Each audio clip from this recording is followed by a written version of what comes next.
40واں حصہ ہے۔ نبی کا ہر خواب، مراقبہ یا الہام وہی صحیح ہوتا ہے، اسے تصدیق کی ضرورت نہیں، لیکن ولی کے 100 میں سے 40 خواب، مراقبے یا الہامات صحیح اور باقی غلط ہوتے ہیں، اور ان کی تصدیق کے لیے علم باطن کی ضرورت ہے کہ بے علم نتواں خدارا شناخت سب سے ادنا مراقبہ قلب کی بیداری کی بات رکھتا ہے، جو کہ ذکر قلب کے بغیر ناممکن ہے۔ ایک جھٹکے سے آدمی ہوش و حواس میں آ جاتا ہے، استخارے کا تعلق بھی قلب سے ہے، اس سے آگے روح کے ذریعے مراقبہ لگتا ہے، 3 جھٹکوں سے واپسی ہوتی ہے۔ تیسرا مراقبہ لطیفہ انا اور روح سے اکٹھا لگتا ہے، روح بھی جبروت تک ساتھ جاتی ہے، جیسا کہ جبرائیل حضور پاک کے ساتھ جبروت تک گئے تھے۔ ایسے لوگوں کو قبروں میں بھی دفنا آتے ہیں مگر انہیں خبر نہیں ہوتی۔ ایسا مراقبہ اصحاب کہف کو لگا تھا جو 300 سال سے زیادہ عرصہ غار میں سوتے رہے۔ ایسا مراقبہ جب غوث پاک کو جنگل میں لگتا تو وہاں کے مکین ڈاکو آپ کو مردہ سمجھ کر قبر میں دفنانے کے لیے لے جاتے تھے، لیکن دفنانے سے پہلے ہی وہ مراقبہ ٹوٹ جاتا۔ اللہ کی طرف سے خاص الہام اور وحی کی پہچان، جب انسان سینے کی مخلوقوں کو بیدار اور منور کر کے تجلیات کے قابل ہو جاتا ہے تو اس وقت اللہ اس سے ہم کلام ہوتا ہے۔ یوں تو وہ قادر مطلق ہے، کسی بھی ذریعے انسان سے مخاطب ہو سکتا ہے، لیکن اس نے اپنی پہچان کے لیے ایک خاص طریقہ بنایا ہوا ہے تاکہ اس کے دوست شیطان کے دھوکے سے بچ سکیں۔ سب سے پہلے سریانی زبان میں عبارت سالک کے دل پر آتی ہے اور اس کا ترجمہ بھی اسی زبان میں نظر آتا ہے جس کا وہ حامل ہے۔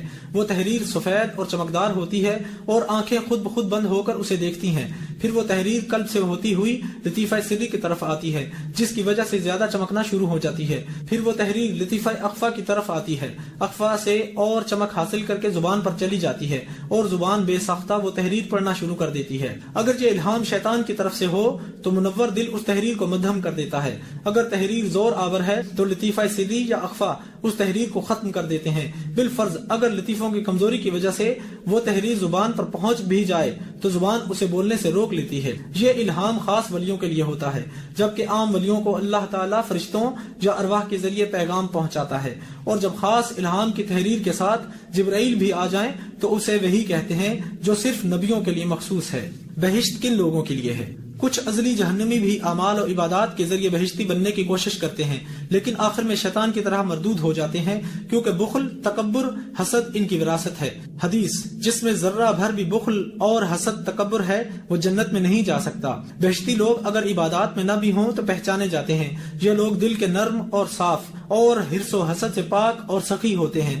اگر عبادات میں لگ جائیں تو بہت اونچا مقام حاصل کر لیتے ہیں، اور اللہ تعالیٰ انہی کی بخشش کے بہانے بناتا ہے۔ اور کچھ لوگ درمیان والے ہوتے ہیں، ان کی نیکی بدی کا پروانہ چلتا ہے، اور کچھ اللہ کے خواص ہوتے ہیں۔ انہی روحوں نے ازل میں اللہ سے محبت کری تھی، انہیں جنت دوزخ سے مقصد نہیں بلکہ اللہ کے عشق میں تن من دھن لٹا دیتے ہیں، اللہ کے ذکر اور رحمت سے اپنی روحوں کو چمکا لیتے ہیں، دیدار الہی بھی حاصل کر لیتے ہیں۔ جنت الفردوس صرف انہی روحوں کے لیے مخصوص ہے، اور انہی کے لیے حدیث ہے کہ کچھ لوگ بغیر حساب کے جنت میں جائیں گے۔ تشریح: جن کو دنیا کا نظارہ دکھایا، دنیا ان کے مقدر میں لکھ دی، انہوں نے نیچے دنیا میں آ کر دنیا حاصل کرنے کے لیے جان کی بازی لگا دی، چوری، ڈاکہ، رشوت، سود جیسے جرائم کو بھی نظر انداز کر دیا، حتیٰ کہ وحدانیت کا بھی انکار کر دیا۔ ان میں سے کچھ روحیں تھیں جنہوں نے جنت حاصل کرنے کے لیے مذہب یا عبادت بھی اختیار کی، لیکن عزازیل کی طرح بے سود ثابت ہوئیں، کیونکہ کوئی گستاخ یا اللہ کا ناپسند مذہب یا فرقہ ان کے راستے میں رکاوٹ بن گیا۔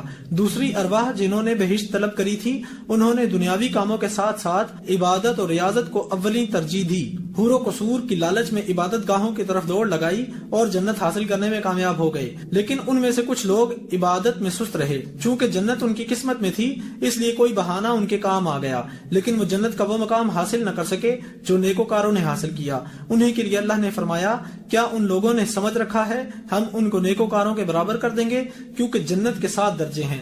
عام لوگوں کو ہدایت نبیوں، کتابوں، گروؤں، ولیوں کے ذریعے ہوتی ہے، انہیں اس مذہب میں داخلہ اور کلمہ ضروری ہے، اور خواص بغیر مذہب اور بغیر کتب کے بھی اللہ کی نظر رحمت میں آ جاتے ہیں، یعنی ان کو ہدایت نور سے ہے۔ اللہ جنہیں چاہتا ہے نور سے ہدایت دیتا ہے۔ القرآن کہتے ہیں کہ بہشت میں داخلے کے لیے کلمہ ضروری ہے۔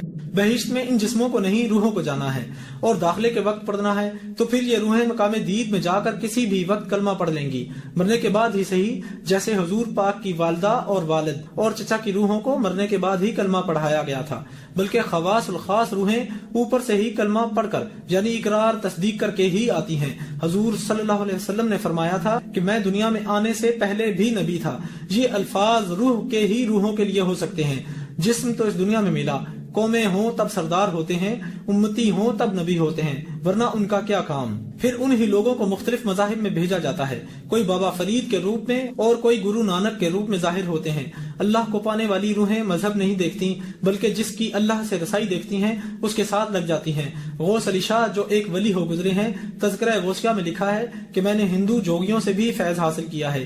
یہ رمز نہ سمجھ کر مسلم علماء نے غوث علی شاہ پر واجب القتل کے فتوے لگائے اور مسلمانوں کو کہا کہ جس کے بھی گھر میں یہ کتاب ہو اسے جلا دیا جائے، لیکن وہ کتاب بچ بچا کر ابھی بھی ہندوستان پاکستان میں موجود اور مقبول ہے۔ کچھ قوموں نے نبیوں کو تسلیم کیا اور کچھ نے نبیوں کو جھٹلایا۔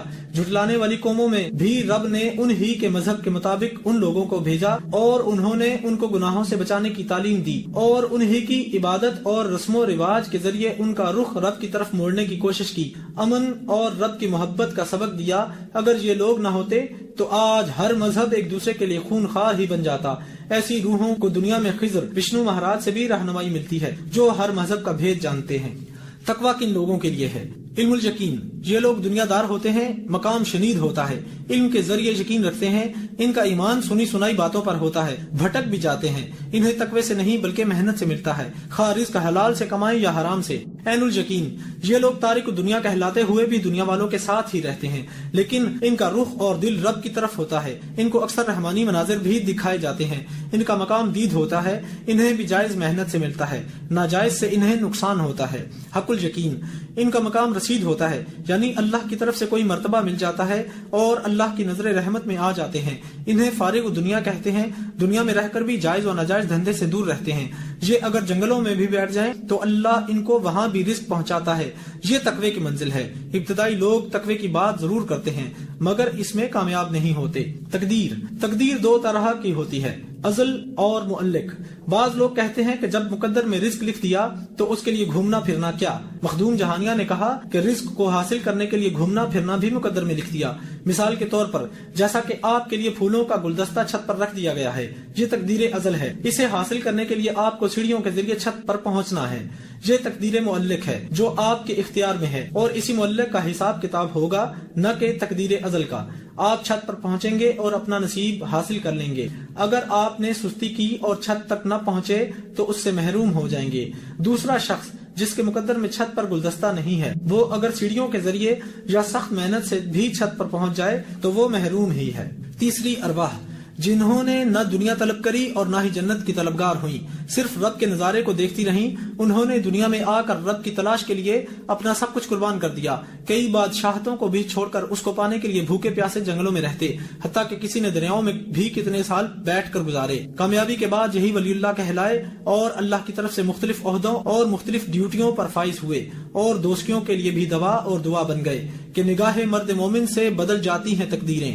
اقبال، اس لیے ارضی ارواح کے ہر جنم میں مرشد گرو کا چشم دید ہونا لازمی ہے۔ پچھلے جنم یا خاندان کے زمانے کے مرشد موجودہ جسم سے مبرہ ہو جاتے ہیں، جیسا کہ نبوت بھی اولو العزم مرسل کے آنے کے بعد مبرہ ہو جاتی ہے، جیسا کہ موسیٰ کلیم اللہ اولو العزم تھے۔ موسیٰ کلیم اللہ کے بعد جتنے بھی نبی آئے، عیسیٰ روح اللہ کے آنے کے بعد ان کا دین بھی کل عدم قرار دیا گیا، اور عیسیٰ روح اللہ سے حضور پاک تک جتنے بھی نبی آئے وہ حضور پاک کے آنے پر سب کل عدم قرار دیے گئے، لیکن اولو العزم مرسل کے دین کا سلسلہ جاری رہا اور آج تک جاری ہے، جس میں آدم صفی اللہ، ابراہیم خلیل اللہ، موسیٰ کلیم اللہ، عیسیٰ روح اللہ اور محمد رسول اللہ صلی اللہ علیہ وسلم ہیں، اور ہر ولی ان کے نقش قدم پر ہے۔ کیونکہ انسان کے اندر سینے کے پانچوں لطائف کا تعلق پانچوں رسولوں سے ہے، اس وجہ سے ان کی نبوت اور فیض روحانی قیامت